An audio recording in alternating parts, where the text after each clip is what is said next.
Hello, everybody, and happy Friday. Welcome to another episode of We the People. My name is David Serpa, and I am running for governor here in California in 2026. Today, we are talking about Bernie Sanders and AOC's Fighting Oligarchy tour. I Something that I said that I was going to talk about all week. Oligarchs are something that I mention in my book, Common Sense for California. It's something that you hear Steve Bannon mention on his show regularly, The War Room, and when he does interviews. It's something that both the left and the right seem to be talking about. So, how are we talking about it in a way that offers solutions and not just more complaining? So, I decided that I was going to dive into this, and I didn't want to just give you recycled opinions, what other people are saying that they're talking about. So I watched Bernie Sanders and AOC's speeches that they gave in Los Angeles a few weeks ago. And I'm going to go through them with you because I think that a lot of us aren't going to take the time to listen. And it's important to take the time to listen to what the other people are saying, especially when they're getting great crowds. As the MAGA crowd gets great crowds, President gets great crowds, so does Bernie Sanders. In fact, there's something that was very interesting that was happening in 2016 with Bernie Sanders and President Trump, with Senator Sanders and President Trump. The two of them were both running as populist candidates, and they were representing their side of the people, and both of them had crossover message. And you could see that in the way that a lot of Bernie Sanders supporters, or not a lot of, but some Bernie Sanders supporters ended up voting for President Trump because the people feel unrepresented. And we've seen this happen again and again as these populist movements come up and are discredited by the other side, and eventually they're swept away. And so we saw it with Occupy Wall Street when people looked at Occupy Wall Street and we said, "Oh, take a bath, you dirty hippies, get a job." And ultimately, what were they talking about? They were talking about the consolidation of wealth and powers within the wealthiest 1%, the rising cost of student loan debt, the low paying jobs in their communities. Have those things gotten better or have they gotten worse? Um, then there was the Tea Party movement, the Tea Party Patriots. And what were they interested in? Well, they were interested in fiscal responsibility. They were interested in minding our own business here in America, sticking to the Constitution. And have we gotten involved in more foreign wars? Has our spending gotten more out of control? Absolutely. And in fact, they were attacked by the IRS and the government in their movement. And so when we look at these sort of things, the way that populism shifts left and shifts right, and then it went to MAGA and President Trump, and then 2016 happened and something very interesting happened in America, in that there were two candidates that were filling up auditoriums, and that was President Trump and that was Senator Sanders. And you saw the way that President Trump went in to take on the RNC establishment. And you saw the way that Senator Sanders came in and tried to take on the DNC. And ultimately, President Trump ended up getting his party's backing and endorsement because of the people. But Bernie Sanders was choked out of it by the DNC. And this is not according to me. This is Elizabeth Warren. This is Tulsi Gabbard, who was the vice chair of the DNC at that time. So when I look at the message that I was sending in, what is the Republican Party? What does the Republican Party stand for? We're not the party of Davos. We're not the party of the globalists. We're not the party of the elites. We're the party of the working class, the middle class, of business, of millionaires who could other millionaires, and of people who invest in more than speculation. And so when I said that, there were people that said, no, that's not necessarily the case. But at least I'm putting my name on something. At least we're standing for something. Now, I jumped into AOC's speech. And first off, I can tell you right now, it was packed. It was packed. There was, and I'll get the exact number later as we're going through the notes, but there were thousands of people there. And the people that are discounting the crowd size of AOC and of Bernie um, shouldn't be doing so, because the movement that is behind them it's a real thing, just like it was a real thing and is a real thing behind President Trump. You cannot discount the people in a populist movement. And so she gets up and she starts speaking about free speech, and she talks about billionaires, and she speaks about the sweetheart deals for SpaceX, for Elon Musk. And look, SpaceX was subsidized, or has been subsidized, to the tune of $22 billion, I believe. And fact check me on that. She talks about money being in politics, and the fact that she has sworn off lobbyist money and corporation money from the beginning of her career. Good for her.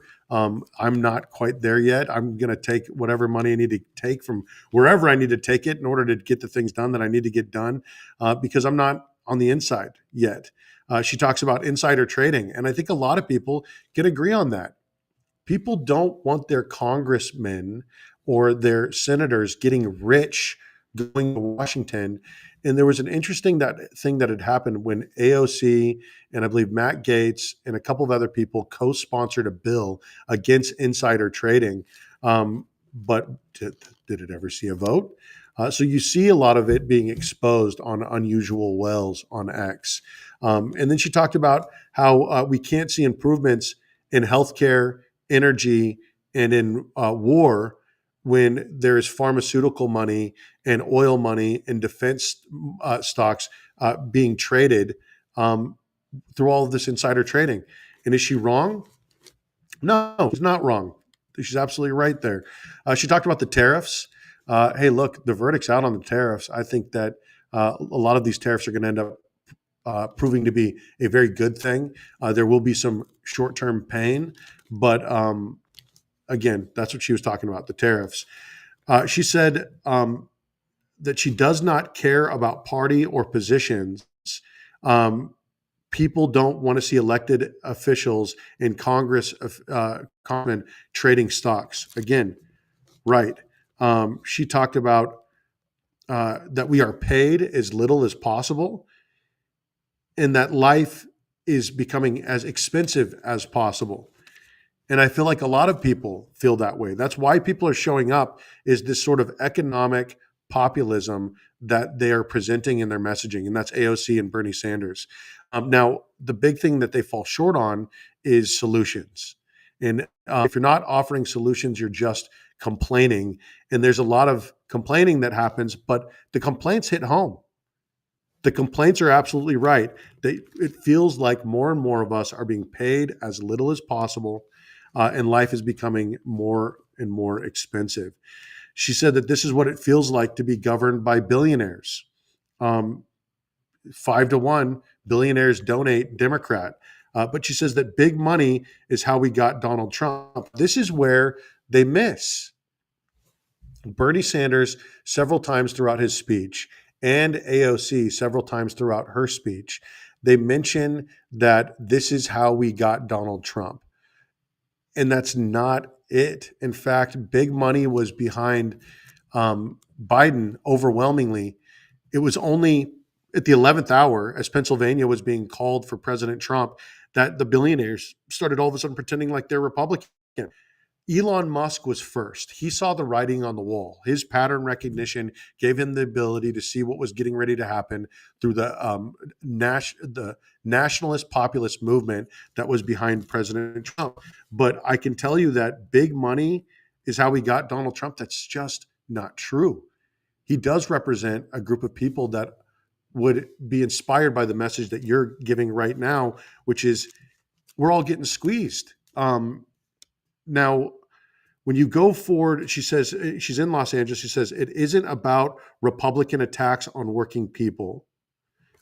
She says, we need a Democratic Party that works for us too.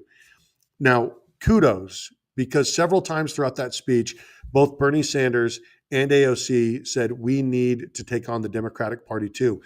But this is the problem. They often fall short when it comes time to actually do it, when it comes time to force the vote or to get Medicare for all.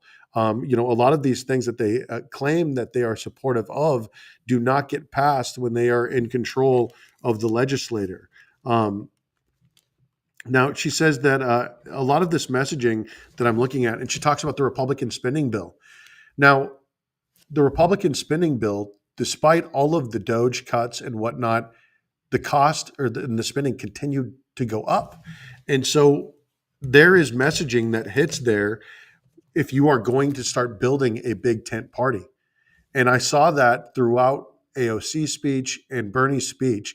They kept trying to build their own version of a big tent Democratic Party. But that being said, they've spent the last several years virtue signaling and purity testing and making it very difficult for people to be a Democrat unless they agree with them about everything.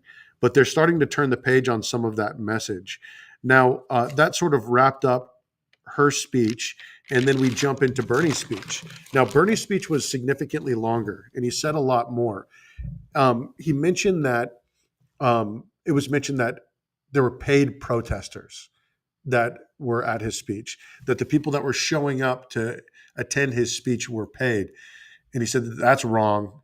He said the crowds were huge, and that's absolutely the truth.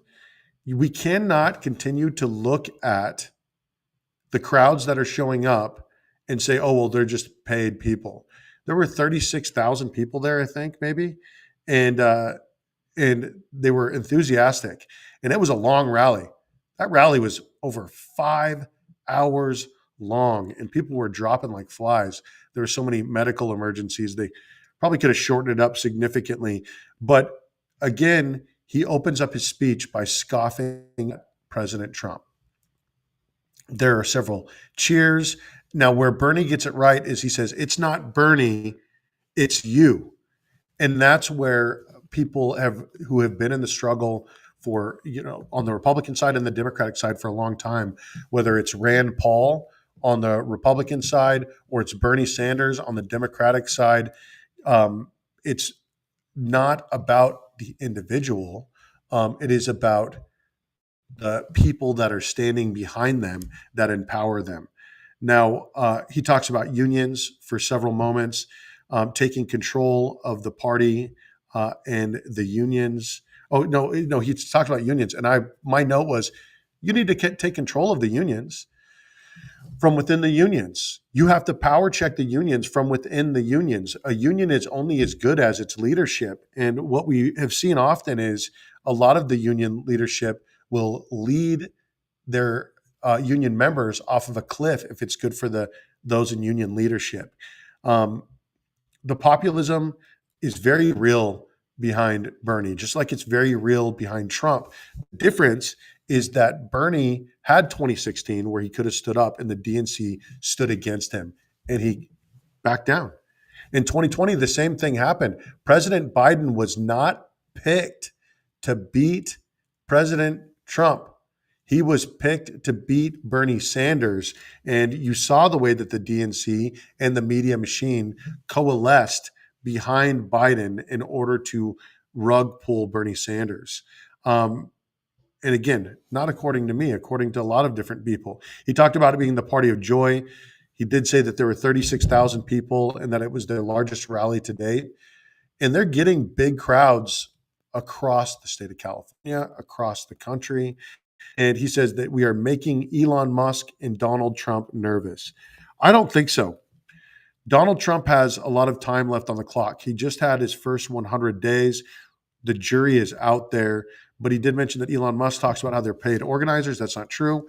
President Trump said 2,000 to 3,000 people were at the rallies, and these rallies are growing. He talks about cutting Medicaid to give tax cuts to billionaires. Now, can you be a fiscal conservative without taking on the DOD, without taking on the largest contributor to waste, which is the Department of Defense, unable to pass an audit? A lot of these federal programs should be under the knife, but the truth is the Democratic Party and Democrats get rich on the poor, and Republicans get rich off of war. And if we could take, and that's the way that it used to be. Now it's they both get rich off of both these things, and nothing ever gets solved. But now we need to check this system that is, participating in these things, because it's not a good look for Republicans to claim fiscal conservatism while not being willing to check the Department of Defense. He talked about the Constitution. He talked about moving towards an authoritarian society. Now, here's the truth. A lot of people are very excited about President Trump, and they voted for exactly what it is that he's doing. It's not a matter of authoritarianism. There are people around him that talk about him running again in 2028, but President Trump has said that he's not going to run again in 2028. He wants to see a good 4 years, and then at one point that page will get turned, and it will be up to the rest of the Republican Party and Republicans to present a message that the rest of the country and that states can get behind. So this sort of claiming authoritarianism is ridiculous and filled with rhetoric.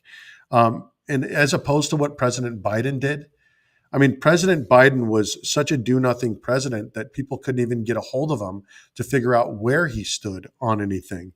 Now, Bernie needs to understand this about President Trump and President Trump's movement, just like President Trump needs to understand about Bernie and Bernie's movement, what Steve Bannon already gets, what those in the War Room get, the War Room Posse, that it is about populism.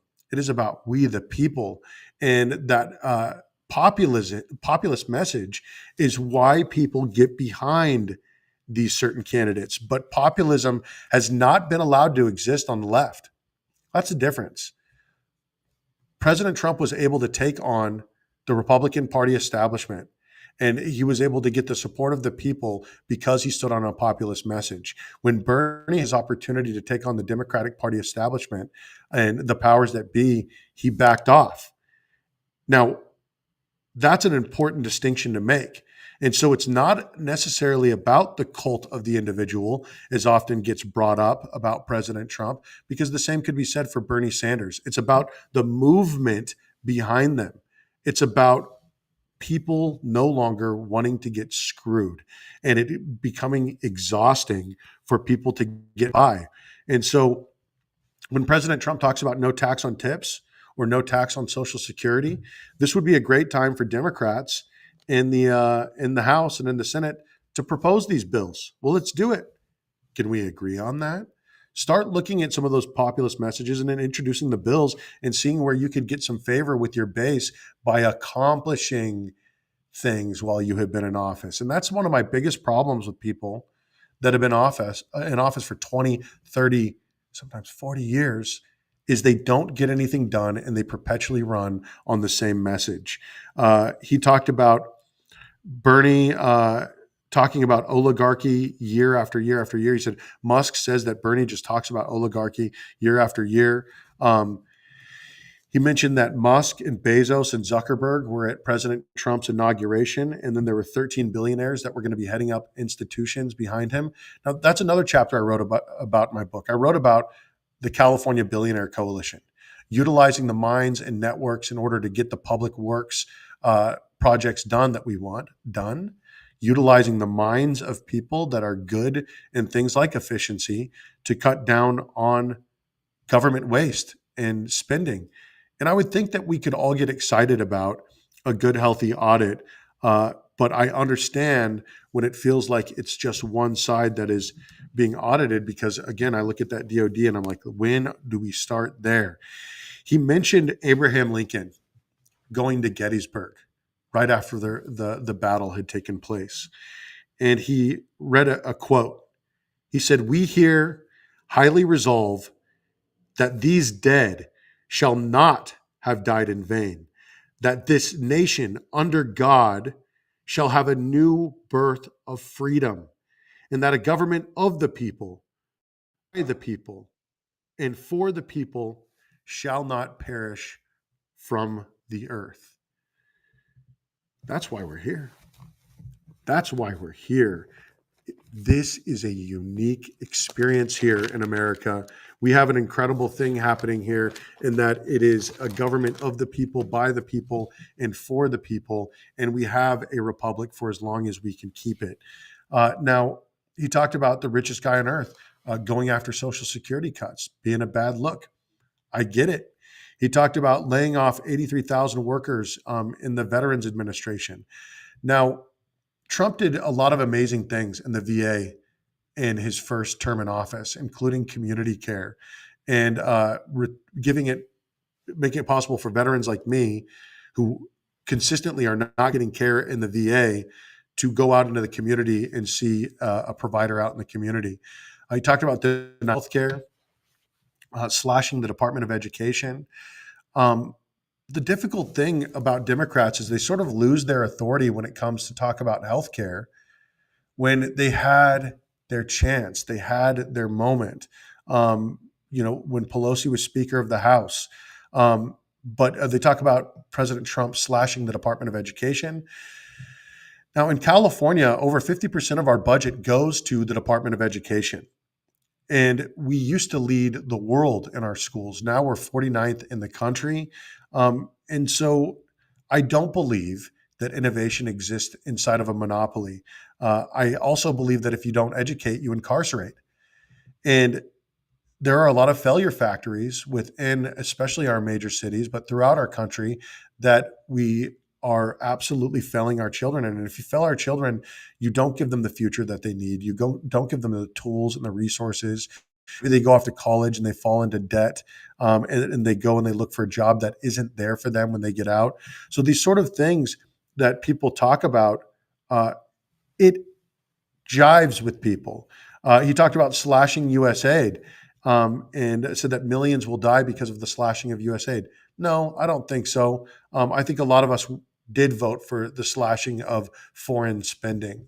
When you look at a Department of Defense that can't pass an audit, when you look at the fact that we fund 73% of the world's authoritarian dictatorships, that 61% of $3.5 trillion went missing in weapons and assets and liquid capital throughout the globe, we realize that that sort of spending doesn't need to continue to happen throughout the globe. He talked about that an oligarchy is not just about economics.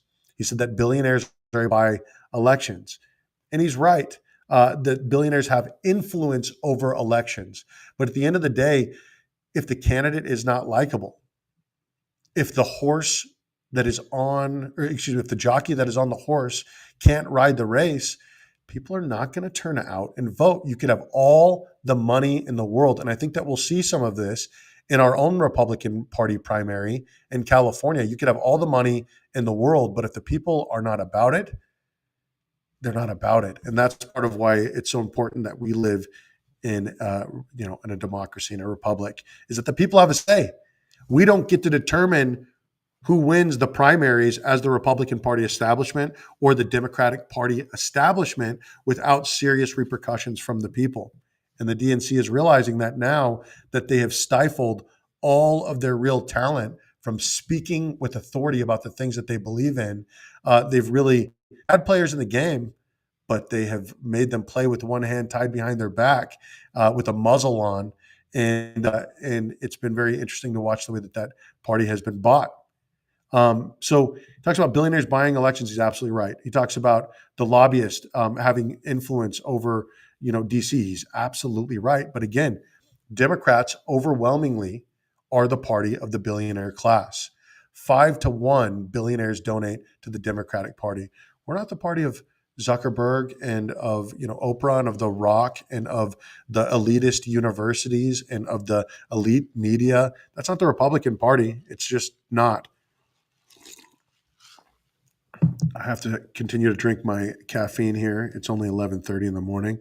Now, Musk was just first. He was the first billionaire to realize that this was going to happen, that President Trump was going to come back. But this is where the winning message comes through. And if he could stick to this, his party would grow. He talks about how it's the Democratic Party as well.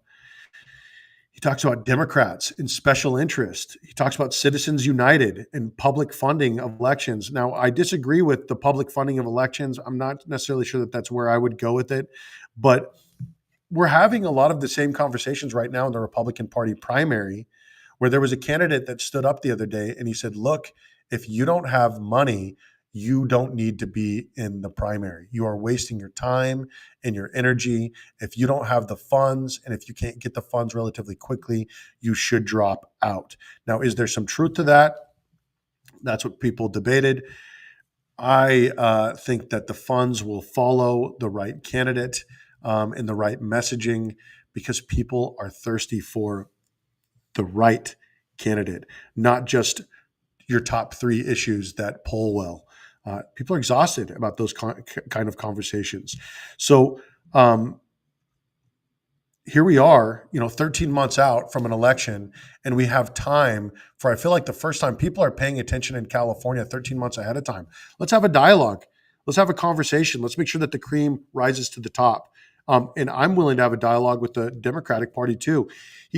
Bernie goes on to talk about how it's not love or justice, but greed that is running the country. It is, in fact, not a drug addiction, alcoholism, or other addictions that are the biggest problem, but it is an addiction to greed for the oligarchs. But here we are, and we're 15 minutes into his speech, and I've yet to hear any solutions. And I'm getting tired, and I'm getting a little bit of a headache. And I put through 5 hours of this rally and all this noise, and I even listened to Neil Young do something in front of everybody before AOC started. And but what he talks about is there's a separation of powers that makes this country great. And he's right. He talks about, but his framing of it is about how it checks, absolute power, authoritarianism. But again, he alludes back to President Trump as being this authoritarian dictator that he is not, that somehow he, got into this position all by himself, but people voted for this. Just like it is not about one person in President Trump in the state, in the country. It is not about one person in the state of California. It's not just about Gavin Newsom. If you want to look at a great juxtaposition between what's happening on a federal level and what's happening at a state level, look at the complete failures in government on a state level. And then if you want to get extraordinarily frustrated, those on the right, you start getting very frustrated with Gavin Newsom. But it's everyone around him as well that is failing in the assembly, in the Senate, in your local city council. It is not just governor, in the executive branch, surrounded by people that are failing you. And that's what happens in a monopoly. Innovation does not exist. Things do not improve. Your representatives know they've got you. They don't have to have a town hall. They don't have to listen to your questions because they understand that when they have a peasant class, they can't do anything about it. We are serfs. We are wage slaves. And that's something that Bernie and AOC are talking about in their message. It's something that I talk about in my message, but we just have different ideas on how to solve these problems. In fact, I offer solutions. I don't feel like they offer a lot of them. Now, going forward, he talks about Trump again. And I go on to say Trump is a representation of a frustrated American working class. Trump is a representation of a frustrated white-collar class of people that see the bureaucracy and administrative bullcrap and red tape coming in to stop them from moving forward in productivity and success, that see the way that their cities are being destroyed. But heck, if you just want to talk about how Trump is an authoritarian dictator, you're going to miss the mark, is what's going to happen. 5 hours in, 2 medics have been called so far into Bernie's speech, and Bernie starts going off on Ukraine. He starts going off on Palestine and Israel and how Israel has a right to protect itself. He talks about how people are need our war funding. 1 million people are dead.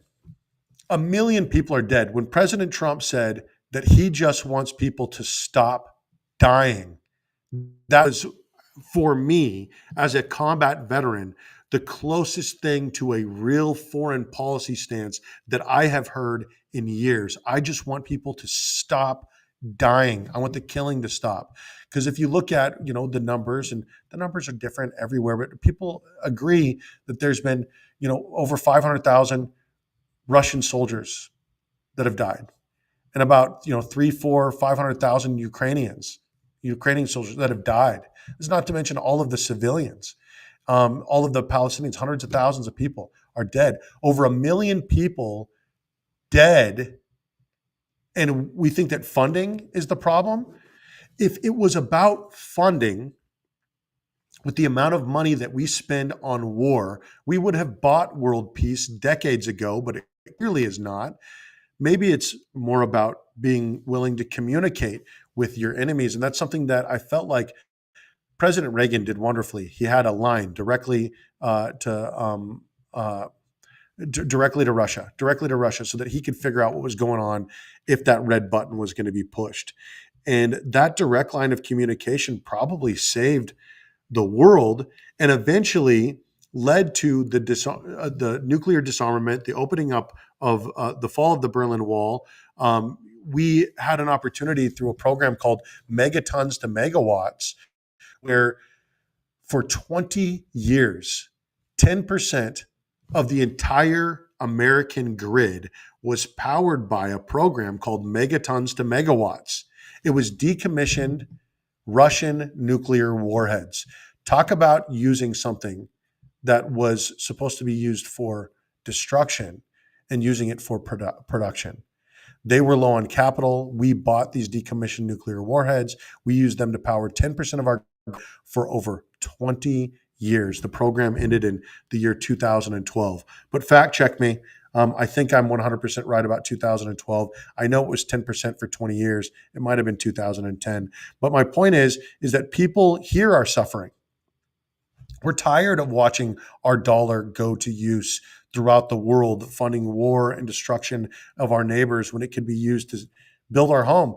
A $1 trillion a year defense budget, $1 trillion, that's absolutely wild. Could you imagine if we spent $1 trillion on the infrastructure here in America, how much productivity would be increased, how much the farmers would be able to just feed Americans, how much energy would be abundant, how cheap gasoline would be, how affordable our groceries would be. We would be building a bridge to a future where America is able to compete. But instead, continue to fund an organization that has failed 7 consecutive audits. So forgive me if I can't get excited because 1 million people are dead. Forgive me, Senator Sanders, if I can't get excited about perpetually funding the military-industrial complex when you go off about war funding, and AOC did in her speech just 15 minutes before you. And now we're talking about funding wars, and it's just mind-boggling. But he goes on and he makes a good point, and he gets back to the sort of economics that makes his platform very popular. He says that there are 3 people, the 3 wealthiest people in America own more wealth than the bottom half, than 170 million people. I don't know about you. That's some guillotine type stuff. That's some real extreme oligarchy type stuff.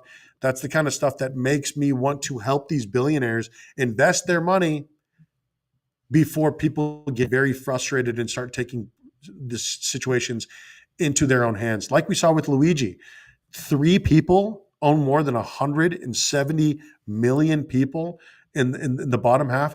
When you look at that sort of wealth disparity, you have to understand that wealth disparity didn't even exist under the king. We were out throwing tea into the harbor and starting revolutions over less. That's wild. You talk about having overlords. You talk about having lords. I mean, that's corporate overlords. Those 3 people owning more than 170 million people. If that doesn't make some eyebrows shoot up, you might want to get your pulse checked. Now, then he goes on to talk about how the top 1% own more than the bottom 90%, that CEOs earn 300 times more than what their workers are making. I mean, those numbers are nuts. And then there's the third medical issue, because of course they're 5.5 hours into this event. But he goes on to talk about wealth inequality and ownership inequality, and that 60% of people are living paycheck to paycheck. These are real numbers. 60% of people are living paycheck to paycheck. Life has gotten difficult for the working class in America, for the proletariat. Now, working class people, he says, die 7 years earlier than rich people, and that's because of stress. He talks about creating an economy where all people can live out their life expectancy. Now, you have to understand that an aggressive tax plan, if we tax all the billionaires, we took all of their money, it would only fund government for about 6 months. That's how out of control our government spending is. So it is not the answer to take all of the money from the rich and give it to the poor. But what does need to happen is we need to give people an opportunity to make more wealth. People talk about minimum wages and maximum wages. I look at the amount of wealth that's being collected in that top fraction of a 1%, and that is wild. But what we have is we have a fake economy. We don't build anything in America anymore. We can't build housing anymore. In fact, I'll get into housing here in a little while, but we don't build housing. We don't have American-made products. And so what people invest in is in boom and bust markets. They buy up housing. When you consolidate wealth for the top 1%, they buy up real estate and they buy up natural resources. And that's what you're seeing massively right now, is you're seeing a move towards the privatization of nuclear energy and uranium that started in the 1990s. There was a uranium deal, I think it was done in 1993. President Clinton, I think Newt Gingrich was the head of the House, that privatized all uranium in America. And what happened at that point was it really made it so that government was no longer investing directly in uranium enrichment, but was providing in the subsidization of those programs, of those companies that were, and they took the government subsidies and they went out of business. And so what we're doing right now is we're shutting down nuclear facilities like the San Onofre. And, Governor Newsom wanted to shut down Diablo Canyon, but the federal government put an end to it. But what's happening here in America is there are 4 steps to uranium enrichment, which make nuclear energy possible. The third one is enrichment. And that's what we no longer do here in America. So what do? We send it out through Canada to Russia to be enriched and to send back to us, because they're still making public investment in their uranium enrichment, which is why they're leading the world in nuclear power, while our nuclear power programs are in shambles. So what do? In my opinion, you invest in infrastructure which yields dividends. In their opinion, you don't do anything. And I can't wait to talk to you about housing here in a few moments. So why are people angry? Why are people angry? People are angry who voted for Trump. People are angry who will vote for Bernie Sanders. And he says, today, if you can believe it, despite a huge increase in worker productivity, real inflation accounted for wages are lower today than 52 years ago. I can tell you, my generation can believe it. I'm 40 years old, and I can tell you that a lot of millennials and Gen X, the older generation than me, and Gen Z are coming in, and they're seeing what's happened to housing prices. They're seeing what's happened to Main Street. They're seeing what's happened to their dollar and their ability to buy. Because like I talked about, if housing prices go up 4 times over, from $250,000 to $1 million in 4 years, that doesn't mean that you have $750,000 in equity that you've created. That means that your dollar is worth 25% of what it was 4 years ago. And so a housing market that continues to go up is not indicative of a healthy housing market. He goes on to talk about how there has been a $75 trillion transfer of wealth to the top 1%. That's just true. And in fact, we saw $1 billion in wealth siphon from the lower class and middle class and go to the upper class during COVID, when a new billionaire was created every day. It was a massive wealth, and power grab during COVID that was happening. He talks about how half of older workers have nothing in the bank to prepare for retirement, that 22% of seniors live on $15,000 a year or less, and that 800,000 Americans are sleeping in the streets. These are real things. How can we deny that? What we're lacking is answers. You want affordable housing, you build a ton of housing. That's how you solve that problem. We'll talk about that in a moment.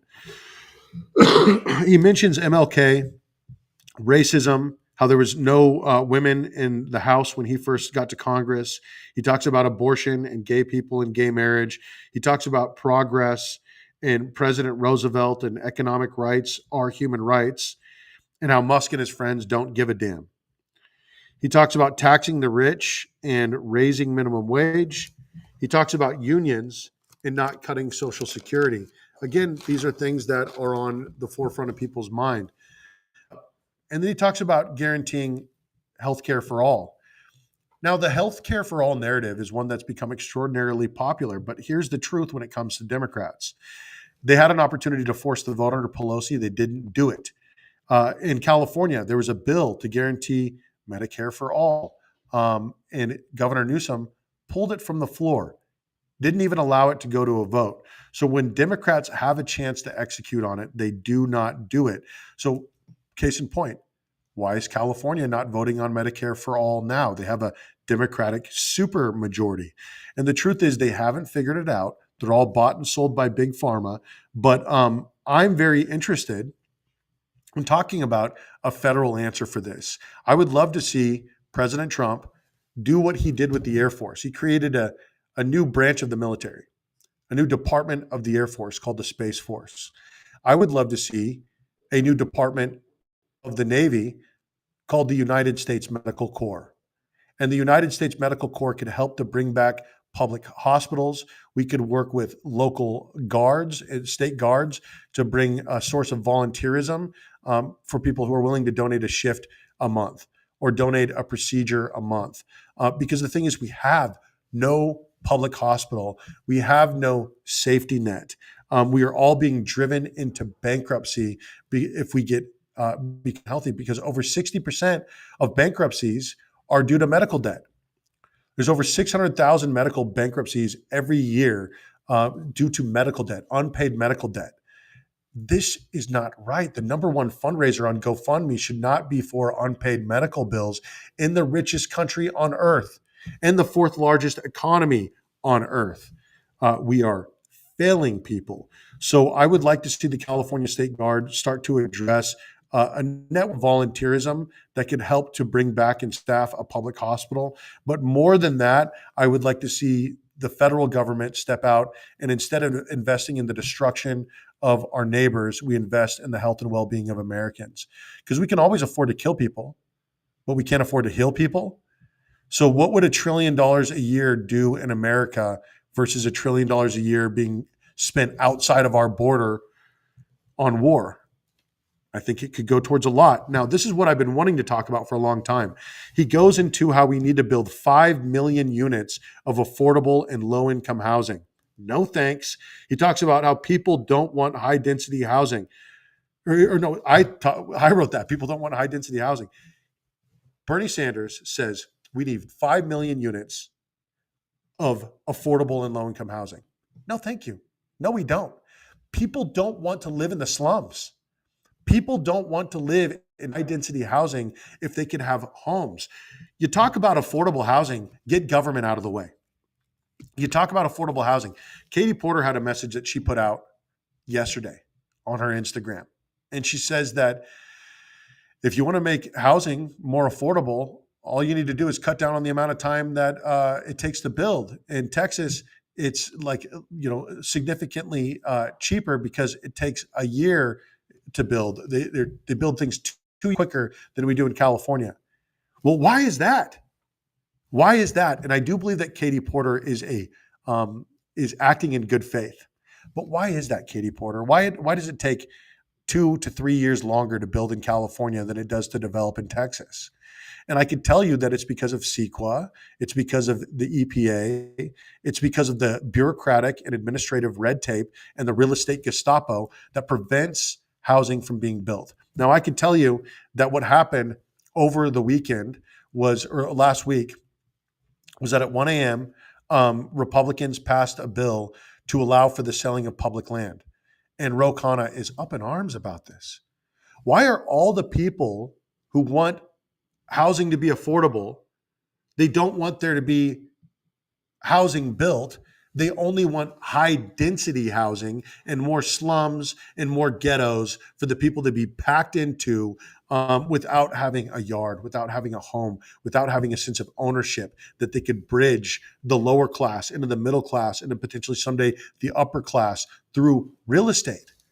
A healthy real estate market appreciates 3% every year. Let's give people a healthy real estate market to buy into. Let's build 5 new cities. And when you look at building 5 new cities, and this is just for the idiots that are against the development of public land and the selling of public land, how much land do you think that there is here in the state of California? I'll tell you. There are 48 million acres of public land in the state of California. Now, how many acres is the city of Sacramento? Well, it's 60,000 acres. There are 200,000 homes, over 200,000 homes in 60,000 acres. It's pretty reasonable. You look at San Francisco, it's 30,000 acres and 420,000 homes. So we could, in those 48 million acres, build 800 Sacramentos, or we could build 1,600 San Franciscos. I don't want to build that many cities. I don't want to build 1,800. I want to build 5. And if you build 5 cities the size of Sacramento, 60,000 acres apiece, that's 300,000 acres. 300,000 acres, 200,000 homes apiece, which is 1 million homes in new cities. And then you add 1.5 million single family homes in addition to the cities that we have currently, which would be 2.5 million homes in the state of California. And you would still have 47,700,000 acres of public land in the state of California. That's how much land we have. So I've yet to hear a good answer for why that would not solve the housing crisis. Because if you want the price of something to go down as a capitalist, you introduce more product into the market. If you flood the market with product, the price comes down. And that's what I want to do with real estate. The next thing that he talked about is education as a human right. Now, Democrats have ran amok in education. And it's skyrocketed our cost in education, but the results have been abysmal. Unfortunately, we spend over 50% of our state budget here in California on education. Now, if our schools were the best ran in the world, if our teachers were the best paid in the world, if our students were the most educated, then I don't think anyone would have a problem. If they were launching from 12th grade, feeling capable and competent and willing to lead, wonderful. But that is not what is happening. And in fact, California schools are 49th in the country. America does not lead the world in education. We lead the world in incarceration. 5% of the world's population, 25% of the world's prison population. So I'm sorry, but innovation does not exist inside of a monopoly.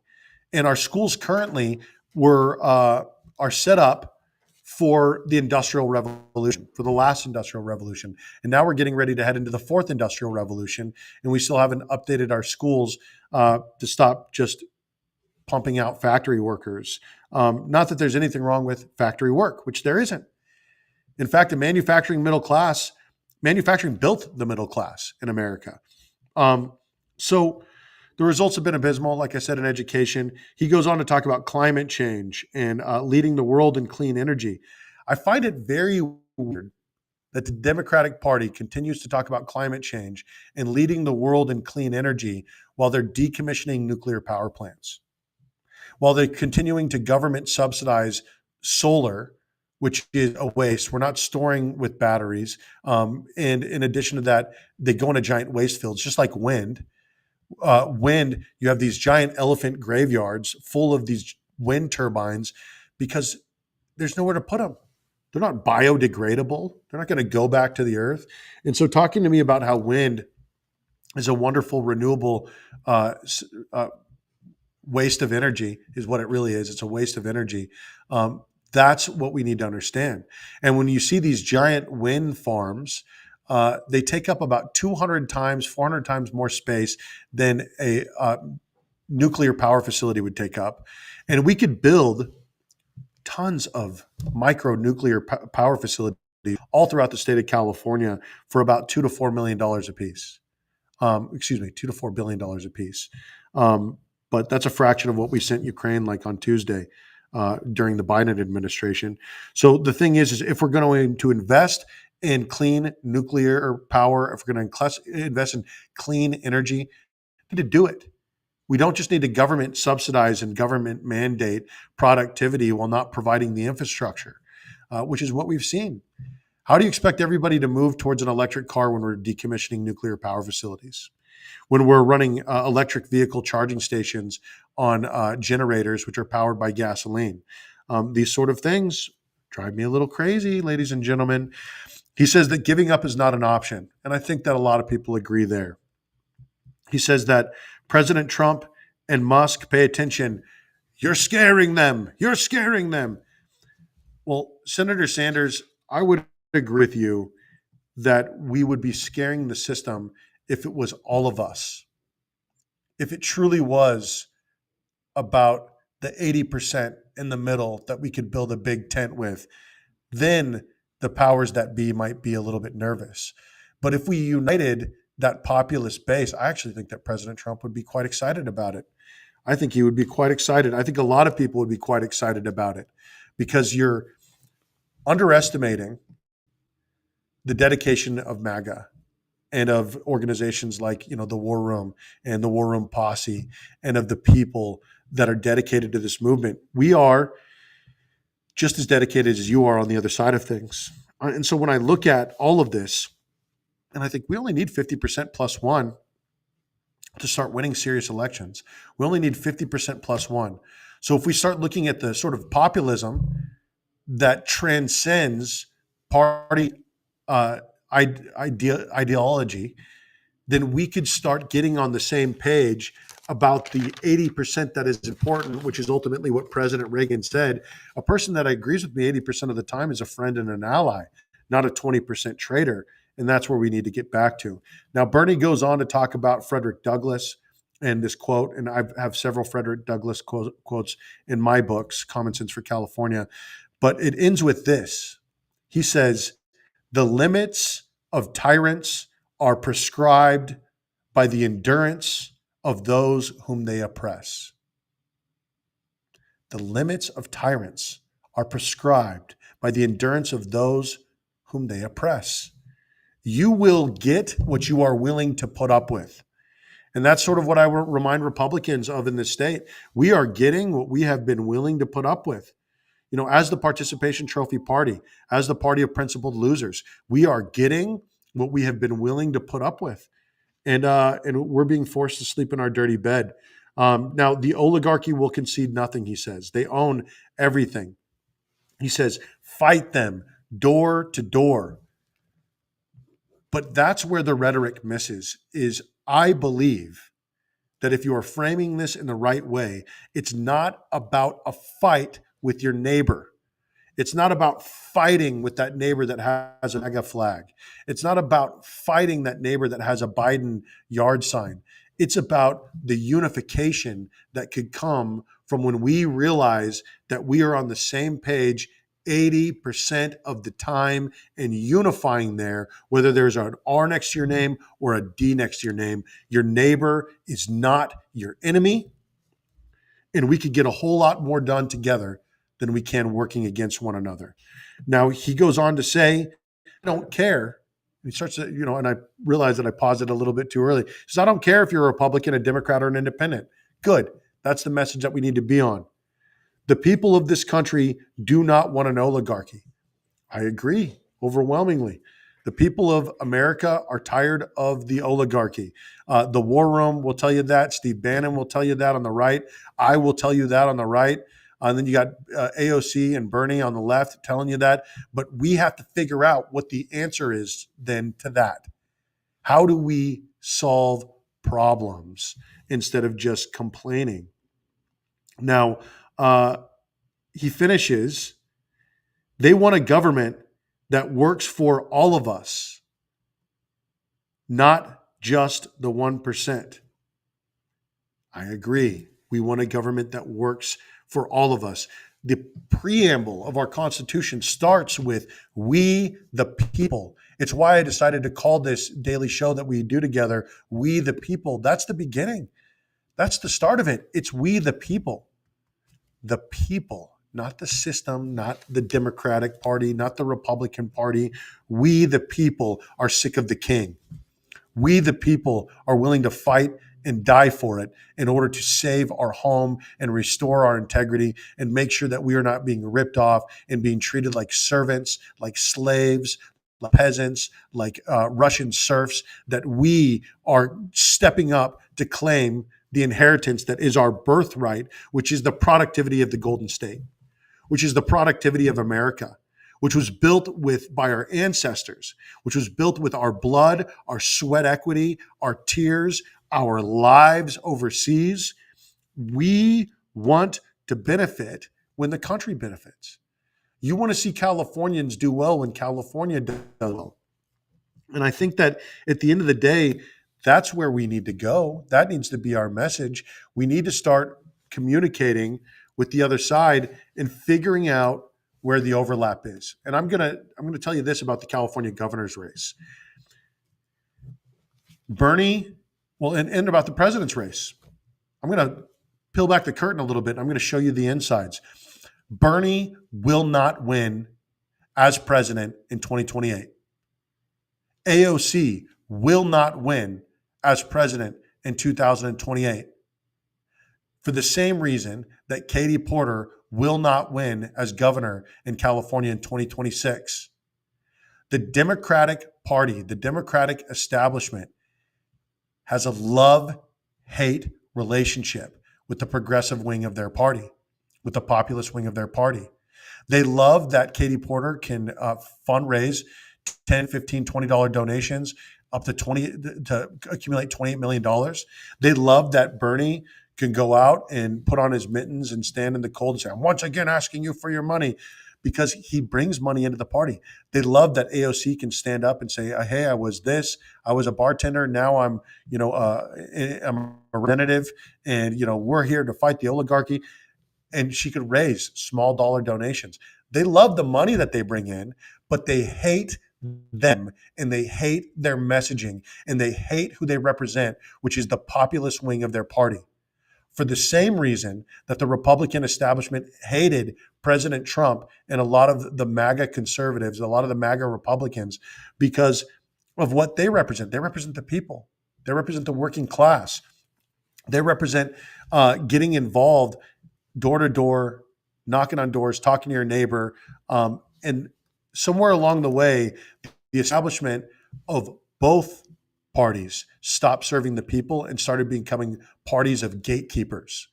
And so, mark my words, if there's no way that the DNC allows AOC and Senator Sanders, Representative Cortez and Senator Sanders to become president and vice president, for the same reason that they do not allow Representative Porter to become governor of California. They do not appreciate anyone who comes across as principled, and unless you are willing to bow the knee to the system, which both Bernie has and AOC has, when it is important, they will stomp for their side of the aisle. They will lock shields with the Democrats, even when they are wrong. They will make declarations that are not true in order to back up those who have their back when push comes to shove in getting reelected. But the truly principled ones end up getting voted out in a lot of ways. And I could go through a list. I feel like Nina Turner is very principled. She stands on business when she stands up and talks, and they didn't let her go back. So the thing is you've got to understand Katie Porter, AOC, Bernie Sanders, they represent a progressive element of the party. Katie Porter was the progressive chair in the House Progressive Caucus. They don't want to see success coming out of that wing of their party. And that's why they did everything to stifle it in 2016. They did everything to stifle it in 2020. And they did everything again to stifle a democratic grassroots movement to find a real representative. And instead, they did weaken at Bernie's by propping up Biden. And it's very unfortunate. The difference is, and I'm going to end on this, is that President Trump took on the Republican establishment and won. He was effective. He stood up and said to Jeb Bush and to Ted Cruz and to everyone else that he was running against, he was brutish. And there's an element of that you have to be in order to take on an establishment and win. And Bernie didn't have it. And that's why he backed out. All right, but here he is. It's time to get out there and fundraise money again. The Democratic Party is not in control, so it's time to start talking about fighting the oligarchy. I don't know what oligarchy they were fighting for the last several flipping years, but now they're going to do it again. And I hope that they're principled in their conversations. In fact, I'd be down to have a dialogue with both of them. I'd be down to have an open conversation because at the end of the day, we all want to represent the people. And I feel like there was a lot of good elements in Bernie's speech that were not just rhetoric, but he was looking back to the Constitution. He was looking back to the Bill of Rights. He was looking back to historic figures like Abraham Lincoln and Frederick Douglass to talk about exactly what America has been, what we've been fighting to make it all of these years. And there's room for principled actors to work in good faith across the board. It's the reason why I released the contract with California. It's sort of the point when Newt Gingrich released his contract with America. Hey, what can we agree on? And I think he got a lot of good favor out of that when he did it the first time. All right, everybody. My name is David Serpa. This has been another episode of We the People. I'm a little bit behind on getting the clips out. I understand that. I apologize. I'm going to get to some comments here really quick before we sign off. Michael Pan says, I agree with you that Bernie and AOC had good messaging. However, I disagree with you that they did not have solutions. They did not mention solutions because Democrats controlled Bernie and AOC. Well, whether you have, they controlled their populist message and it needs to include a living wage. So I understand where you're coming from, but it wasn't full. Look at my contract with California. It's just full of ideas, full of ways that we can actually get to work and start solving problems. I don't see that coming out of what they're coming from right now. It's all being reset, and what the 0.1 percenters are fighting, it's a global reset. Yeah, the whole "you will own nothing and be happy." I don't believe that the Republican Party is the party of the globalists, the party of Davos, the party of the World Economic Forum. I believe that that's the Democratic Party. Right now, the economic nationalist populist movement is with the Republican Party. But there is a humming, there is a building in the AOC Bernie Sanders wing of that party that could pick up some momentum. So don't discount them, just like the people discounted President Trump. There's a lot of a legitimate movement that's brought about by a lot of legitimate pain from people. Thank you guys so much for watching. Everybody have a great weekend. We'll be back on Monday to talk about human trafficking with Lori Gonzalez of the Slave Free Project, Rudy Gonzalez of CERT Ministries, Search, Evangelize, Rescue, Train, and Matthew Kennedy of the Church of Glad Tidings will also be there to talk about their 3-day anti-human trafficking conference. Everybody have a great weekend. We'll see you on Monday. And make sure that you tune in to the debate tonight on X that Kobe Markham is hosting, that Mike Netter is going to be our debate moderator. And I believe that Leo Zaki is going to be there. Anthony, in fact, I got the exact message of who's going to be there this morning from Kobe. I'll just read it to you really quick and then I'll log off. He said that It will be, maybe he didn't tell me. Oh, anyway. Well, it'll be Leo Zaki, I believe, Mark Anthony Isles, uh, Ron Hillman, Daniel Mercury. Um, I think Langford is going to be there, and me. I'm going to be there. So get on X and make sure that you watch the Republican debate or listen to the Republican debate. Have a great weekend. We'll see you on Monday for a show about human trafficking. Bye, everyone.